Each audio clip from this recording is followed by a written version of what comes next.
Hello my dear students, welcome back to my YouTube channel. तो बच्चे, जो आज का हमारे पास जो चैप्टर है क्लास +2 का है human health and diseases chapter 8। उसमें हमने क्या करना है, आज निमोनिया डिसीज करनी है। तो लास्ट वाली वीडियो में हमने क्या किया था, टाइफाइड डिसीज की थी। जो हमारा आज की डिसीज है वो क्या है, निमोनिया। तो जैसे आपने टाइफाइड डिसीज में सारे के सारे हेडिंग प्रॉपर ध्यान से किए थे, उसका causative agents, mode of transmission and prevention measures, तो इस डिसीज में भी आप एज इट ऐसे ही करोगे, प्रॉपर ध्यान से इसका करोगे। इसका कॉजेटिव एजेंट क्या है, मोड ऑफ ट्रांसमिशन क्या है। तो let's start with the first heading, pneumonia में इसका कॉज। तो इसका कॉजेटिव एजेंट क्या है, मीन्स जो निमोनिया डिसीज है किस वायरस, किस बैक्टीरिया की वजह से ये होती है। तो आपको लर्न करना पड़ेगा। यस, स्ट्रेप्टोकोकस निमोनिया, ये एक बैक्टीरिया है जिसकी वजह से लोगों में कौन सी डिसीज होती है, निमोनिया डिसीज होती है। तो आपने ध्यान से ये वाला जो नेम है जीनस एंड स्पीशीज का, स्ट्रेप्टोकोकस निमोनिया का, इसके स्पेलिंग मिस्टेक नहीं करने, ध्यान से आपने लर्न करना है। तो इसके अलावा और भी बैक्टीरिया है, दैट इज हीमोफाइलस इन्फ्लुएंजा। तो इसकी वजह से भी क्या होता है, निमोनिया डिसीज होती है।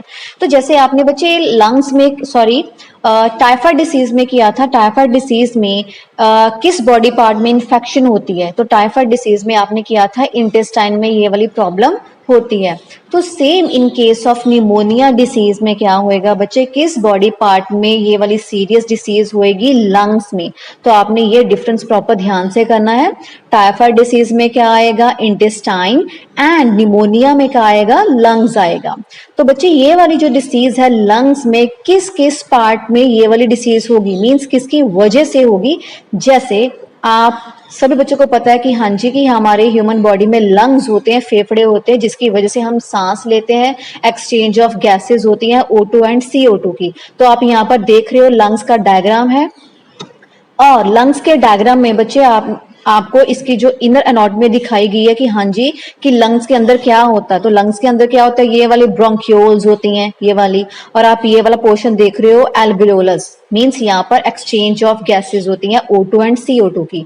तो ये जो स्ट्रक्चर है आपको देखा जा रहा है, ठीक है। यहाँ पर क्या हो रही है, एक्सचेंज ऑफ गैसेस हो रही है। अगर इन लंग्स में फ्लूइड, म्यूकस जो है इकट्ठा होना स्टार्ट हो जाए, इसकी वजह से क्या होगा, कोई भी इंसान में अगर ये वाली प्रॉब्लम आ जाए, उसके लंग्स में, उसके ब्रोंक्यूल एल्वुलाई में फ्लूइड कलेक्ट होना स्टार्ट हो जाएगा, तो उसकी वजह से क्या होएगा, वो वाला इंसान प्रॉपर सांस नहीं ले पाएगा, एक्सचेंज ऑफ गैसेस नहीं हो पाएंगी प्रॉपर ध्यान से, और रेस्पिरेटरी सिस्टम में इसका बैड इफेक्ट होएगा।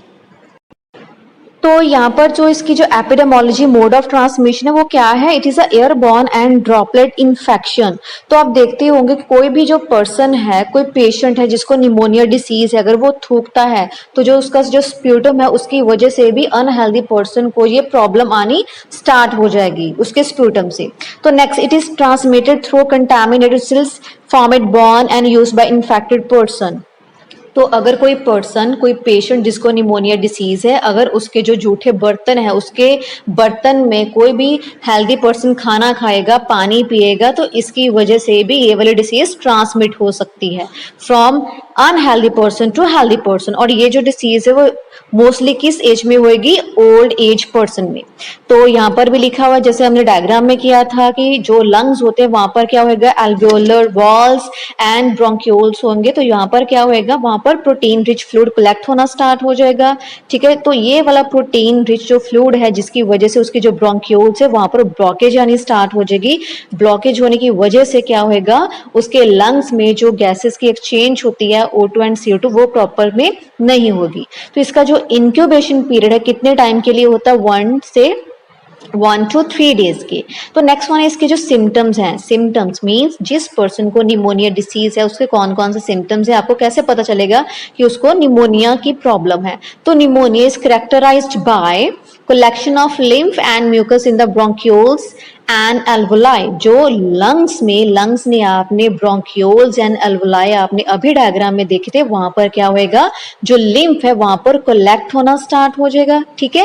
And decreasing the respiratory efficiency of lungs, जो लंग्स में कैपेसिटी होती है सांस लेने की, जो उसका जो रेस्पिरेटरी सिस्टम है उसकी जो एफिशिएंसी है वो कम होगी। तो नेक्स्ट वन है, जिसको निमोनिया की प्रॉब्लम होगी उसको फीवर होएगा, कफ होगी, हेडेक होएगा, चिलिंग एंड ठंड लगेगी, सर्दी लगेगी। उसके जो लिप्स होंगे, जो उसके जो फिंगर्स नेल्स होंगे वो ग्रे से ब्लू कलर के होने स्टार्ट हो जाएंगे। अगर किसी पर्सन को इसकी जो ज़्यादा प्रॉब्लम है, निमोनिया अगर बढ़ जाए, ज़्यादा प्रॉब्लम आनी स्टार्ट हो जाए, तो इसकी वजह से क्या होगी, उस इंसान की डेथ भी हो सकती है, डेथ हो सकती है।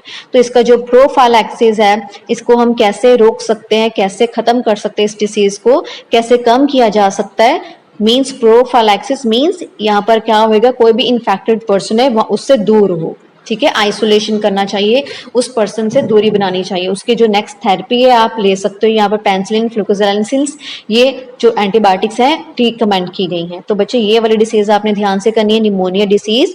यस, इसमें आपने क्या करना है, इसका जो कॉज है, कॉजेटिव एजेंट प्रॉपर ध्यान से करना है। नेक्स्ट है इसकी एपिडेमोलॉजी, मोड ऑफ ट्रांसमिशन कैसे होएगा, सिम्टम्स इसके क्या है एंड इसकी थेरेपी क्या है। Thank you so much.